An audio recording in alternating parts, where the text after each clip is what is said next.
இந்த அரசு தனக்கு அசிங்கமா இருக்குன்னு சொல்லிட்டு வேற இடத்துக்கு நீ போய் போராட்டம் பண்ணு. அப்ப இவங்க எப்படி கேக்குறாங்கன்னா, நீ எங்கேயாச்சும் கத்திட்டு போ, ஆனா இங்க கத்தாத. இல்ல நான் மறுபடியும் கவனமா கேக்குறேன். அரசு இத சொல்லல, நீதிமன்றம் சொல்றாங்க. இவங்களை சொல்லுங்க. சரி, இதே நீதிமன்றம் தானே அவங்க அரசுக்கு முன் வச்சது. ஆமா, அப்ப அரசு வேலை செய்யணும்ல. இல்ல இதே நீதிமன்றம் சொன்னா அரசு வேலை செஞ்சாகணும்ல. சரி, அப்ப காவேரி மேலாண்மையில கர்நாடகா தண்ணி விடணும், அதையே நீதிமன்றம் சொன்னதை ஏன் அரசு கேட்க மாட்டேங்குது? இந்த மாதிரி ஒடுக்கப்பட்ட மக்களுக்கு பிரச்சனை வரும்போது தான் நீதிமன்றத்தோட உத்தரவு எப்படி கேட்பாங்கன்னு நீங்க நினைக்கிறீங்க? சரிங்க சார், இப்போ நீங்க அரசு மேல தான் தவறு இருக்குன்னு நீங்க சொல்றீங்க. ஆனா அந்த அரசை தேர்ந்தெடுத்தது யாரு? மக்களா?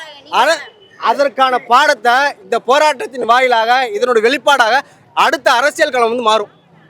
இதற்கான வெளிப்பாடு ஓட்டு அரசியல் ஒன்று சொல்றீங்களா, அந்த ஓட்டு அரசியல இதே மக்கள் இதே அரசாங்கத்தை தானே முன்னெச்சிருக்காங்க. இந்த கோரிக்கையை இந்த 13 நாட்டுக்கான கோரிக்கையை நிறைவேற்றல.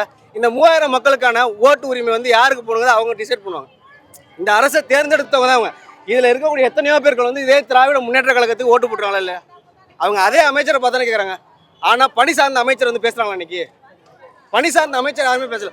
நேற்று காணொலி மூலியமா எல்லா மக்களுமே பார்த்துருப்பாங்க. என்ன பேச்சுவார்த்தை? அது எவ்வளவு பெரிய மெத்தன போக்கான ஒரு பேச்சுவார்த்தை. அறுவை சிகிச்சையில் கத்தை என்பது வரலாறு, ரோபோட்டிக் சர்ஜரி என்பது இன்றைய கூறு. தங்கம் புற்றுநோய் சிகிச்சை மையம், நாமக்கல் மற்றும் கான்பூர்.